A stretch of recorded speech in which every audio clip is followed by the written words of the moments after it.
Good morning, dear students. Welcome back in an online class of science. Today we will start a chapter number 6, chemical reactions and catalysts. In previous classes we are completed chapter number 5. I hope वो chapters आप लोगों को, आप सभी students को chapter अच्छे से clear हुआ होगा. उसी से रिलेटेड आज केमिस्ट्री पार्ट से रिलेटेड ही हम क्या करेंगे, अपना न्यू चैप्टर स्टार्ट करेंगे जिसका नेम है chemical reactions and catalyst. Chemical कि कोई भी न्यू कंपोजिशन बनने के लिए, कोई भी न्यू सब्सटेंस फॉर्म होने के लिए जो केमिकली रिएक्शंस जो होते हैं, है ना, जो हमारी डेली लाइफ में भी बहुत सारे ऐसे प्रोसीजर होते हैं स्टूडेंट, जो हम अपने डे बाय डे हम क्या देखते हैं, उसमें अलग अलग तरीके के रिएक्शंस फॉर्म होते रहते हैं. जैसे रस्टिंग ऑफ आयरन, उसमें किसके तीन चीजों का फॉर्मेशन होता है, तीन कंपाउंड्स उसमें अलाउड होते हैं. फर्स्ट उसमें आयरन होता है, सेकंड उसमें ऑक्सीजन होता है and third one is water, है ना. फिर तीनों जो सब्सटेंस जो कंपोजिशन होते हैं या जो फिर तीनों जो चीजें होती है मिलकर के क्या फॉर्म करते हैं, रस्टिंग, है ना. रस्ट जो होता है ना, फिर आयरन के ऊपर क्या हो जाता है, रस्ट जमा होता है. इसी तरीके से formation of milk to curd, ये भी हमारे केमिकल रिएक्शन है. तो आज हम इन्हीं केमिकल्स रिएक्शंस के बारे में हम क्या करेंगे, स्टडी करेंगे, है ना. फर्स्ट ऑफ ऑल इस चैप्टर को स्टार्ट करने से पहले हम इसका क्या देखते, इसमें फिजिकल एंड केमिकल चेंजेस के अंदर क्या डिफरेंस होता है उसके बारे में स्टडी करते हैं. कि फिजिकल जब किसी भी चीज के अंदर जब फिजिकली मतलब जो चेंजेस आती है तब उसमें कहाँ तक चेंज होती है, और जब केमिकली जब चेंज होती है तब उसमें कहाँ तक चेंज होती है, हम क्या करेंगे, स्टडी करेंगे. फर्स्ट सबसे पहले हम स्टडी करते हैं फिजिकल चेंज के बारे में. फिजिकल चेंज क्या होती है, only physical properties change like state, colour, smell etcetera. Physical में क्या होता है, फिजिकल चेंजेस के अंदर सिर्फ उस सब्सटेंस की क्या चेंज होती है, फिजिकली प्रॉपर्टी चेंज होगी.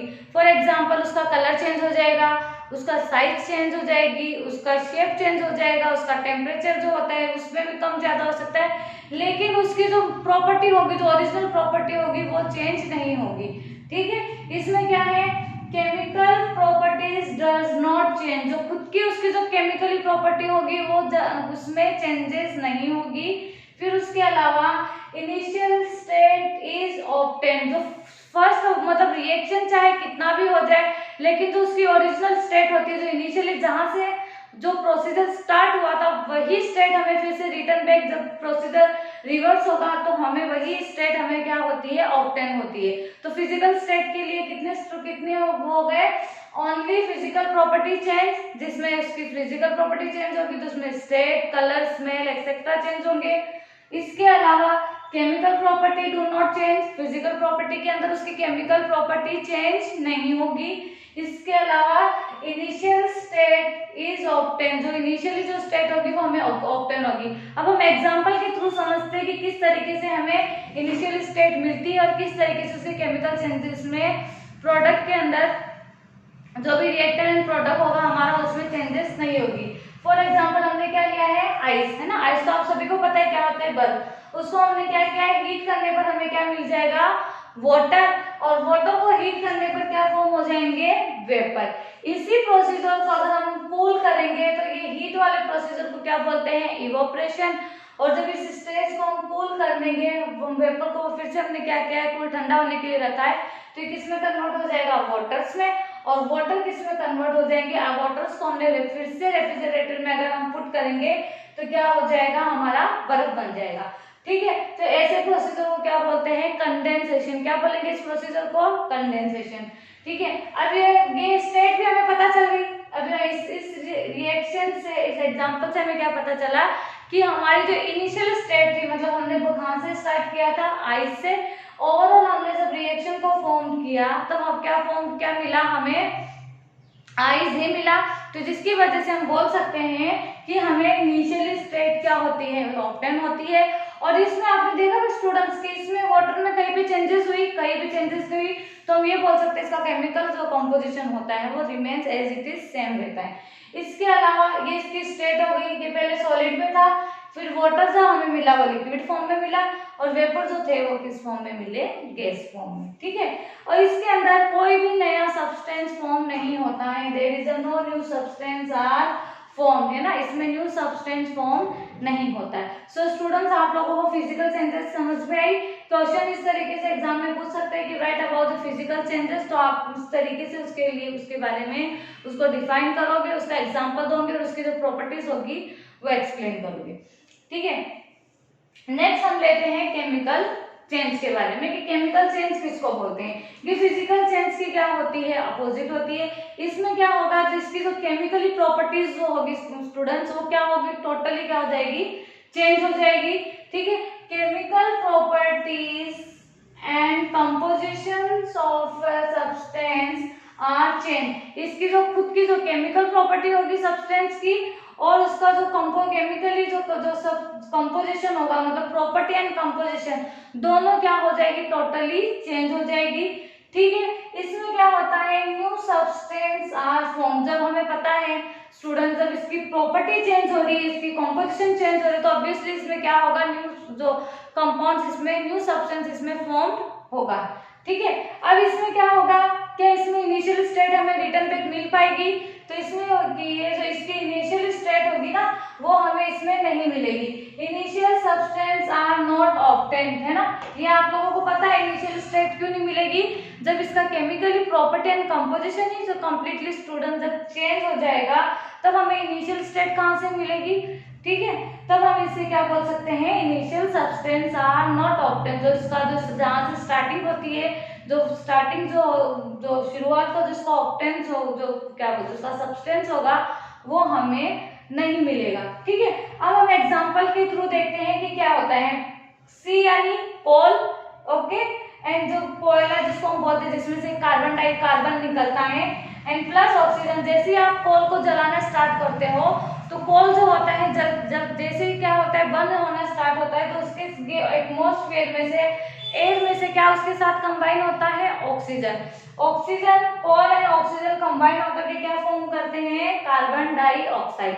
ठीक है, तो इसमें क्या हुआ, इसमें इनिशियली हमने क्या लिया था, कोल एंड ऑक्सीजन था और मिला क्या हमें, कार्बन डाइऑक्साइड। क्या स्टूडेंट्स, हम फिर से कार्बन डाइऑक्साइड जो क्या है, एक गैस है, क्या इस गैस में से हम कार्बन को और ऑक्सीजन को क्या कर सकते हैं, सेपरेट कर सकते हैं। तो इसमें से हम इस रिएक्शन में ऐसा नहीं करते हैं, इसीलिए केमिकल रिएक्शन जो होते हैं स्टूडेंट्स वो इरिवर्सिबल रिएक्शन होते हैं, जिसमें से एक बार अगर कोई सब्सटेंस फॉर्म हो जाता है तो दोबारा उसे हम रिवर्स नहीं कर सकते हैं। ओके, आई होप आप लोगों को physical change and chemical change यहाँ तक जो मैंने आप लोगों को एक्सप्लेन किया है, यहाँ तक आप लोगों को अच्छे से समझ आई होगी।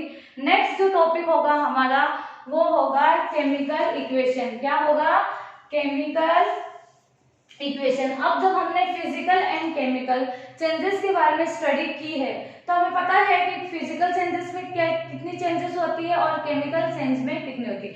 अब केमिकल चेंजेस के अंदर जब हमें पता है कि जो ओरिजिनल जो सब्सटेंस, जो इनिशियली सब्सटेंस होता है वो हमें नहीं मिलता है, वो दो या दो से ज्यादा जो सब्सटेंस होते हैं एक दूसरे के साथ क्या करते हैं, रिएक्ट करते हैं, और रिएक्ट करने के बाद में क्या करते हैं, न्यू सब्सटेंस फॉर्म करते हैं। ठीक है, अब हम केमिकल इक्वेशन के बारे में पढ़ते हैं। ठीक है, केमिकल इक्वेशन किसको बोलते हैं, substance are represented by molecular formula and symbol.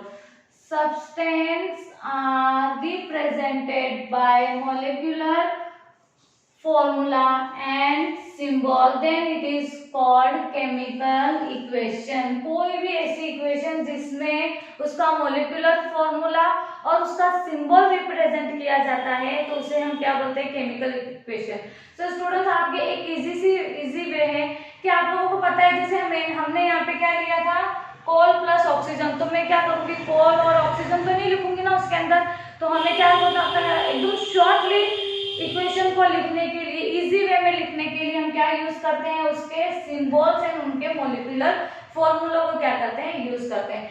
चलिए तो हम क्या करते हैं, एग्जांपल के थ्रू इसे समझते हैं। कार्बन यानी C, ऑक्सीजन यानी ये O2 एंड क्या फॉर्म हुआ यहाँ पे, कार्बन डाइऑक्साइड। अब मैंने क्वेश्चन को ये ऐसे लिखा है, carbon plus oxygen to form a carbon dioxide. ये तो काफी लॉन्ग हो गया। अब इसको इजी करने के लिए हम क्या करते हैं, इनका सिंबल और इनका जो मॉलिक्यूलर फॉर्मूला होता है वो पुट करते हैं। जैसे कार्बन के लिए मैंने क्या लिया, कार्बन, ओके, C ले लिया। फिर मैंने ऑक्सीजन के लिए मैंने क्या लिया, O2 इसलिए लिया है क्योंकि ऑक्सीजन का जो मॉलिक्यूलर फॉर्मूला होता है वो क्या होता है O2। ठीक है, ये दोनों कंबाइंड होकर क्या फॉर्म हुआ, कार्बन डाइऑक्साइड, यानी C जो कार्बन का जो C था वो और ऑक्सीजन दोनों फॉर्म होकर क्या बन गए, कार्बन डाइऑक्साइड। ठीक है, तो आप लोगों को यहाँ तक समझ में आया कि केमिकल इक्वेशन को हम क्यों लिखते हैं, क्यों जरूरी होती है केमिकल इक्वेशन। वो इसलिए ताकि हम किसी भी सब्सटेंस को रिप्रेजेंट करने के लिए उसका मॉलिक्यूलर फॉर्मूला एंड उसके सिंबल को यूज करते हैं, then it is called the chemical equation. Okay, I hope आप लोगों को यहाँ तक क्लियर हुआ होगा। नेक्स्ट जो टॉपिक होगा स्टूडेंट्स वो हमारा होगा steps of writing chemical equation. अब जब हम ये केमिकल इक्वेशन स्टूडेंट जब बनाते हैं तो इसके अंदर बहुत सारी क्या होती है, स्टेप इन्वॉल्व होती है। हर एक स्टेप को हमें क्या करना पड़ता है, कैरी करना पड़ता है, इक्वेशन को बैलेंस करना होता है। इक्वेशन में कहाँ टेम्परेचर रिक्वायर्ड होता है, कहीं पर प्रेशर रिक्वायर्ड होता है, कहीं पर कैटलिस्ट रिक्वायर्ड होता है।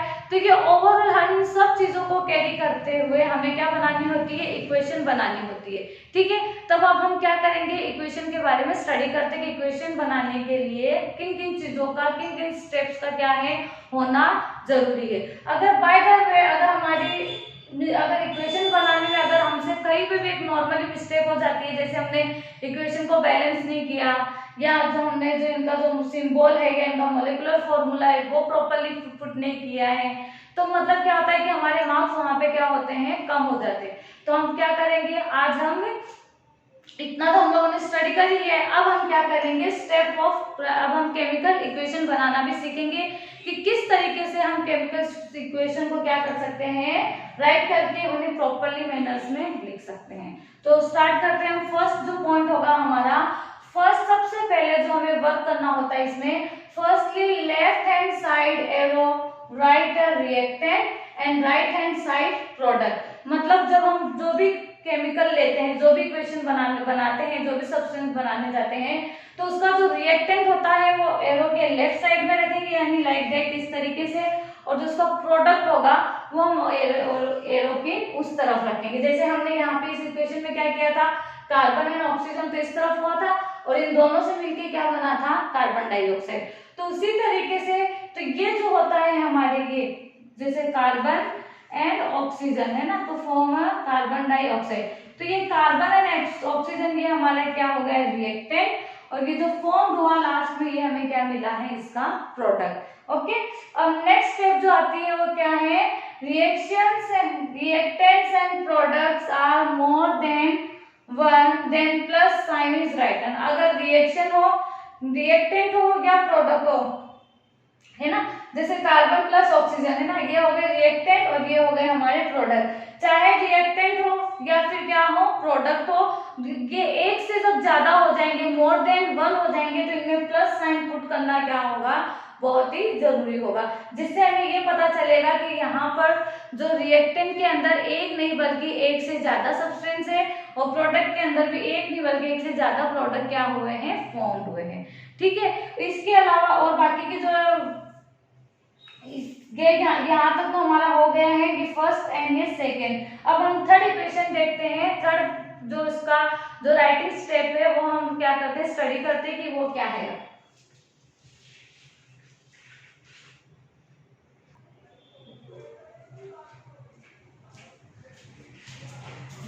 अभी हम लोगों ने दो स्टेप तो इसमें राइट स्टडी किया है। अब थर्ड स्टेप जो है वो क्या है, मास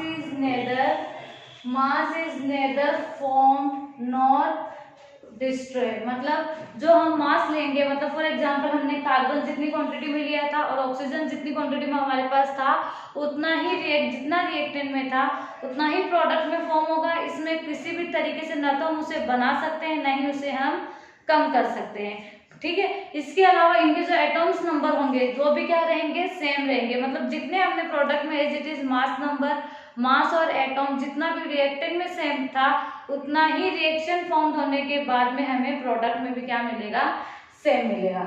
अब इसकी फोर्थ जो है वो क्या है, balance of equations of atoms of other than oxygen and hydrogen are balance. मतलब सबसे पहले जब हम कोई भी इक्वेशन को बैलेंस करते हैं तो उसके अंदर आप ये नोटिस करना कि हाइड्रोजन और ऑक्सीजन के अलावा जितने भी और दूसरे एटम है पहले उन्हें आप बैलेंस करोगे, फिर लास्ट में आप किनको बैलेंस करोगे, ऑक्सीजन को और हाइड्रोजन को। तो हम इस इक्वेशन के एग्जांपल के थ्रू हम समझते हैं कि किस तरीके से पहले जो एटम थे उन्हें बैलेंस करना है, फिर बाद में हाइड्रोजन को और ऑक्सीजन को बैलेंस करेंगे। ठीक है, फर्स्टली हमारे पास क्या है C3H8 यानी प्रोपीन, फिर क्या है ऑक्सीजन। अब क्या फॉर्म होगा, ये दोनों एक दूसरे के साथ रिएक्ट करेंगे, ये दोनों रिएक्टेंट है, तो क्या फॉर्म करेंगे, कार्बन डाइऑक्साइड एंड वाटर, ये फॉर्म हो गया। अब आप ये देखो कि यहाँ पर आपकी इक्वेशन बैलेंस हुई नहीं है, इक्वेशन यहाँ पर ये बैलेंस नहीं है। इसमें इक्वेशन को बैलेंस करने के लिए आप क्या करोगे, मैंने जैसे अभी आप लोगों को कहा है, पहले ऑक्सीजन और हाइड्रोजन को छोड़ के इसके अलावा अगर कोई भी दूसरा एटम है पहले उन्हें बैलेंस करोगे। तो इसमें ऑक्सीजन और हाइड्रोजन के अलावा और एक और कौन सा एटम है, वो है कार्बन। तो अब हम पहले क्या करेंगे, कार्बन को बैलेंस करते हैं ना। फिर से इक्वेशन को राइट करोगे, C3H8 plus oxygen, propene plus oxygen to form है 3 कार्बन डाइऑक्साइड प्लस H2O। अब ये 3 कहाँ से आया, कार्बन डाइऑक्साइड में मैंने यहाँ पे क्या किया है, कार्बन को बैलेंस किया है। यहाँ पर देखो रिएक्टेंट में कार्बन कितने हमारे पास 3 है ना, तो यहाँ पर भी कार्बन हमारे पास, प्रोडक्ट के अंदर भी कार्बन कितने होने चाहिए, 3 होने चाहिए। तो ये 3 करने पर 3 कार्बन डाइऑक्साइड फॉर्म हो गए। अब यहाँ पे ऑक्सीजन बढ़ गए, तो हम नेक्स्ट स्टेप में क्या करेंगे, ऑक्सीजन और हाइड्रोजन को बैलेंस करेंगे।